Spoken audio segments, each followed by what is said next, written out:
What can be said about Scream that hasn't already been said? There's a formula to it. A very simple formula! It's one of the most important horror films to ever exist, period. Love it or hate it, it redefined a genre and helped change the way media was viewed for decades to come. And not just in the horror genre. Why can't I be a Meg Ryan movie? Scream changed everything. And it's among the films that brought forth the most popular era of postmodernism in film and television. Postmodernism in film came about as a rejection of universal truths and morals seen in films up to that point, instead asserting that there is no single objective reality. Instead of linear storytelling, traditional heroes, and objectivity that define modernist era films, postmodernist films are characterized by their self-awareness, irony, deconstruction, cynicism, and fragmented realities. We'll dive more into what this means in just a little bit. And although there are plenty of examples of postmodern media throughout the 80s, 90s, and early 2000s, Scream is easily the defining work in the category when it comes to horror. It approaches itself with a self-awareness that's rivaled by few others. There's always some stupid bullshit reason to kill your girlfriend. It uses its self-referentiality not only as a means to deconstruct the horror film, No, please don't kill me, Mr. Ghostface. I want to be in the sequel. but also as a means to build suspense within the film itself.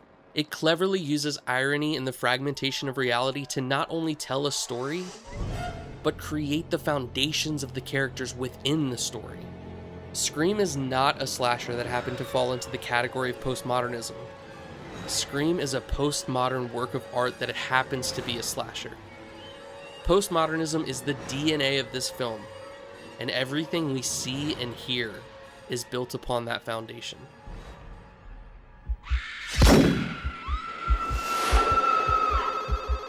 The first and most obvious characterization of postmodernism in Scream is its self-awareness. There are certain rules that one must abide by in order to successfully survive a horror movie. When we think about this movie, it's impossible not to think about the way it references the horror genre. It's what it's famous for. References to the genre are littered throughout the film, some of them obvious and some of them not so much. Some of them are throwaway lines, Like the bad seed or something. and some of them are cleverly used to heighten the impact of the story. Name the killer in Friday the 13th. To start, I'm just gonna rattle off some of my favorite references seen in Scream. Casey bashing the Nightmare on Elm Street franchise except for the first one. Scary. Wow, well, the first one was, but the rest sucked. Casey's dad telling her mom to drive down to the Mackenzies' house is the same instruction Laurie gives to Tommy and Lindsay in Halloween. Drive down to the Mackenzies. I want you to go down the street to the Mackenzie's house. Wes Craven is the janitor whose name is Fred, and he's dressed up like Freddy Krueger. Not your friend. Tatum's jersey is the same jersey Glenn wears in A Nightmare on Elm Street. Tatum accidentally combines John Carpenter and Wes Craven's names. Starting to sound like some Wes Carpenter flick or something. The scene when Gale swerves off the road to avoid running over a bloody Sidney is a reference to Carrie pushing a car off the road with her telekinetic powers. Billy's first name is a reference to the killer in Black Christmas, who we only know as Billy. And his last name, Loomis, is a reference to Dr. Sam Loomis in Halloween. And Dr. Sam Loomis's name in Halloween is a reference to Sam Loomis in Psycho. It's Inception levels of self-reference. But apart from the one-liner references and visual gags, there are some other references sprinkled throughout that are used to build suspense within the movie itself, which adds even more of the postmodern pizzazz to Scream. Movies don't create psychos. Movies make psychos for creative. For instance, when Casey begins her game with Ghostface, the very first question is, Name the killer in Halloween. if you listen closely, you can hear the first four notes of the main Halloween theme quietly playing over and over as Casey thinks. Yes, you No, do. please. What's his name? I can't. Steve's counting on you. And this isn't the only time the Halloween score is used to build suspense within Scream. As Randy picks up the phone call alerting him of Principal Hembree's death, the ominous music of Halloween starts. Yeah? Later on, the appearance of Ghostface is emphasized by the synth sting of Halloween, I told you. and continues to build tension as Ghostface approaches. This is also a good time to talk about the meta nature of Randy, played by Jamie Kennedy, saying, Jamie, look behind you. Look behind you. he's literally alerting himself to the killer behind him. a small example of the fragmented reality that often underpins postmodernism. The Halloween music is again used for suspense as Dewey enters the house.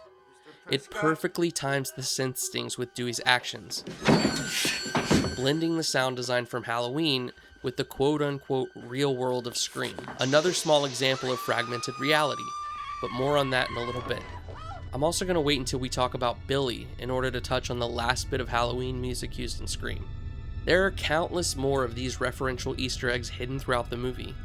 Trying to catch them all makes for a fun rewatch of Scream, and I could spend an entire video just talking about them. How can you watch this shit over and over? Shh! So let's instead take the conversation to the comments. Let us know below what some of your favorite references are, and tell me any of them you wish I would have touched on.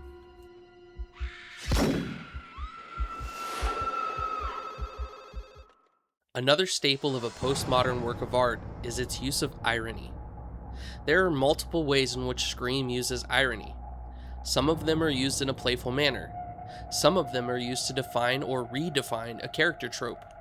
And some can only be seen upon rewatch of the film, allowing Scream to further solidify itself as a postmodern masterpiece. The first thing we need to do is define what irony is. Merriam-Webster defines irony as a situation that is strange or funny because things happen in a way that seem to be the opposite of what is expected. In postmodernism, irony is often used as a joke to question absolute truths and authority, among other things.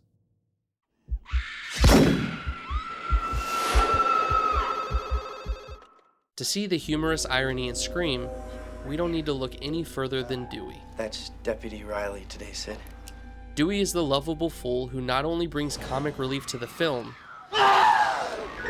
but also stands as Scream's question to authority. In previous slashers, authority figures are often no-nonsense, rugged men. We see this in Scream with Sheriff Burke. Dewey, on the other hand, is a playful and humorous take on this trope. What did Mama tell you? When I wear this badge, you treat me like a man of the law. He's the deputy of Woodsboro, and he's tasked with keeping the citizens of the town safe. He's the main authority figure throughout the entire film. The irony here lies in who Dewey actually is, not who he portrays himself to be. His desk at the police station gives us a glimpse of Dewey's true nature. Stacked upon the monitor is a hat that says Boob Inspector. Another angle shows us plastic toy handcuffs hanging from a lamp and cardboard from toy packaging that says Comic Cops. While Dewey takes himself too seriously, he often reveals his foolish nature without realizing it. Hello. For instance, when he's talking with Sheriff Burke about the phone records of Sidney's dad. Dewey, where the hell you been? While Sheriff Burke smokes a cigarette, the expected thing to do while stressed, Dewey awkwardly eats an ice cream cone. And when he tries to be smooth with Gale, he winds up coming off as the exact opposite. Do you know what that constellation is? No, what is it? I don't know, that's why I was asking you. This ironic take on the authority trope could easily have gone off the rails, but we, the audience, fall in love with Dewey for the same reason Gale does: his awkward sincerity. Is that what you're looking for? My whole life.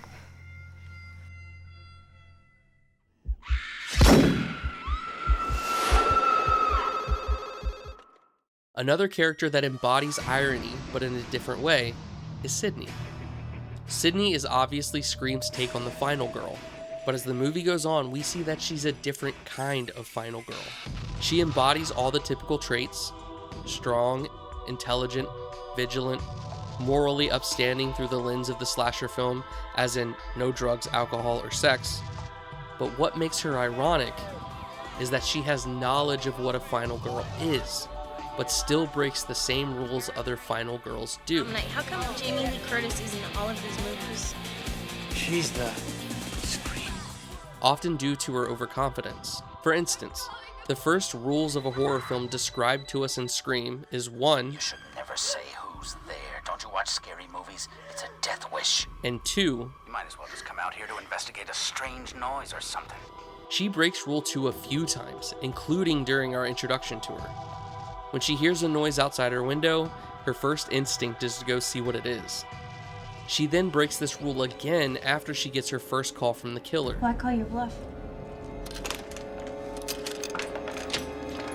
Overconfidently opening the door to danger and unknowingly setting herself up to break a rule she herself presented and mocked. Some stupid killer stalking some big-breasted girl who can't act, who's always running up the stairs when she should be going out the front door. It's insulting.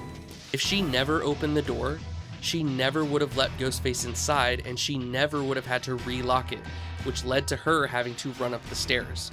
It's after this first encounter with Ghostface, though, that she begins changing the rules of the final girl. She begins to question what she knows. I don't know, I guess. Which shapes her actions going forward. She breaks the moral code of the final girl set up by former slashers by having sex with Billy, and still lives. She puts herself in the shoes of the killer and taunts them, rather than just fighting for survival. And perhaps most importantly, she doesn't wait for the killer's final scare to make sure he's dead for good. Not in my movie. The growth we see in Sidney throughout Scream is possibly one of the best and most satisfying character arcs in any horror film. I like that ending. She starts her story through the irony of her mistakes, even given her knowledge. And she ends her story with the irony of having changed the foundation of the final girl. She becomes a final girl we, as the audience, have never experienced and never expected.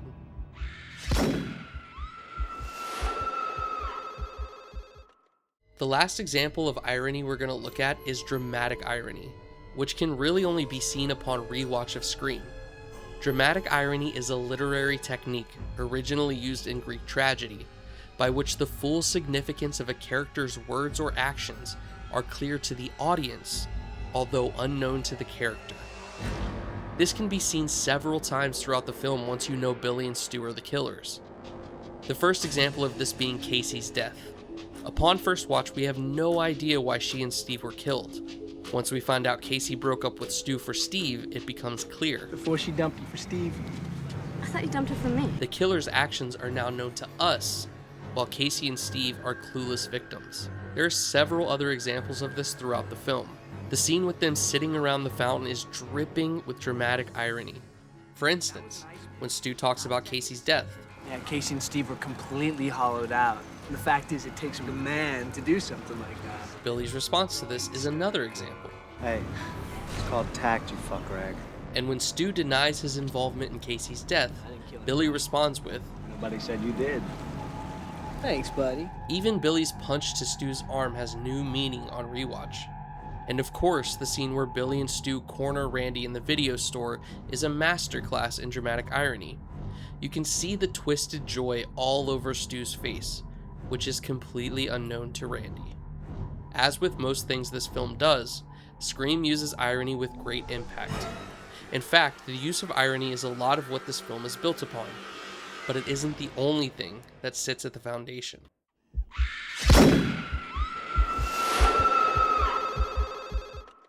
Fragmented Reality in postmodernism has four main characterizations: skepticism of truth, disjointed narratives, constructed identity, and hyperreality. We're first going to look at skepticism of truth and disjointed narratives, both of which can be seen in Sidney's story. When it comes to the truth about Billy, she is constantly conflicted, and that's because of the disjointed narrative of Cotton Weary. Sidney was the one who testified that he killed her mother, which put Cotton on death row. She was certain he was guilty, until Gail dug up the actual truth and wrote about it in her book. No, you saw someone leave wearing that coat. The same someone who planted it in Cotton's car, framing him. This was the first crack in Sidney's reality that kept fragmenting until she was questioning everything. You're not so sure anymore, are you? Even Billy, when all signs pointed to his innocence. However, it's also this same conflicting truth that stopped her from following her instincts about Billy. She's terrified of convicting another innocent person of a crime they didn't commit. It's this uncertainty that leads her to sleep with Billy in hopes of putting it behind her. But as soon as it's done, she's back to the same questions. I don't know, when you're arrested, you're allowed one phone call, so I was just curious, who'd you call? And she soon finds out that her instincts were right in the first place. Once again, solidifying the ideas of disjointed narratives and skepticism of truth. Right, and it had to be you with all your lies and bullshit theories. What is your problem? You got what you wanted. Cotton Weary's in jail. They're gonna gas him.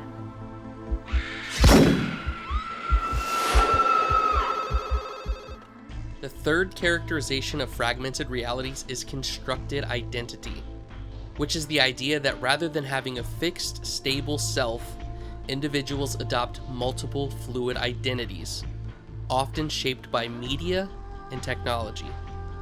Billy is the perfect example of this. His entire character is built upon this idea of a constructed identity. As stated before, even his name is shaped by horror films, and he has two completely different identities. First, he has the identity of Sidney's caring boyfriend, and second, he has the unknown identity of a twisted serial killer. In the film itself, Billy relates his entire life to movies. When Sidney asks why he snuck through her window, his answer is because The Exorcist made him think of her. It did? Yeah. It was edited for TV, you know, all the good stuff was cut out, and it got me thinking of us. When they're talking at Stu's house, Billy relates to her by talking about Jodie Foster in The Silence of the Lambs. Keeps having flashbacks of her dead father. Billy literally sees life as a movie. This isn't a movie. Sure it is, Sid. It's all a movie. It's all one great big movie. And when he reveals himself to be the killer, he quotes Psycho. We all go a little mad sometimes. But notice, he doesn't attribute the quote to the character Norman Bates. Anthony Perkins, Psycho. He attributes it to the actor Anthony Perkins. This perfectly symbolizes how he views the world. There's no distinction between movies and the real world. To him, it's all the same. And this is the perfect segue into the fourth characterization of fragmented reality, hyper-reality. This concept is when the line between reality and simulation blur. In the case of Scream, movies are the simulation. We touched a little bit on fragmented reality earlier when talking about how Scream uses the music from Halloween to build tension. Billy is the remaining piece of that. After Sidney escapes the kitchen, Billy goes looking for her. He creeps around as we hear the faint music of Halloween in the background, along with Laurie screaming and things crashing. Billy glances off screen to where the TV is and grins. He turns back around and walks directly to the closet where Sidney is hiding. This is the perfect example of hyperreality and of Billy's constructed identity, because the scene that's playing on Halloween is the scene where Laurie is hiding in the closet, both giving Billy the idea to look for Sidney there and blending the reality of what's happening with the world of movies. I could go on and on about the brilliant ideas that built Scream, but there just isn't enough time. I've already had to cut the fragmented realities of Gale Weathers and how Kenny, the man behind the camera, is the link to reality in regards to her. I've cut the commentary on the desensitized youth. There's nothing here mentioning the cinematography and sound design or of Randy being the touchstone for meta commentary. The fact is, Scream is an incredibly nuanced film, and it would take more than a 20-minute video to pick it apart completely. And this is why it was so successful. This is why it changed TV and film for decades to come. Scream didn't think of itself as a slasher first, then plug in the ideas of postmodernism. It started with the ideas of postmodernism and built the characters and story around those ideas. Most people watch Scream and merely think they're watching a good slasher, never realizing that what they're actually watching is part of an art movement that was being built for decades, all culminating in this. A film that questions everything we know about media and its place in the world.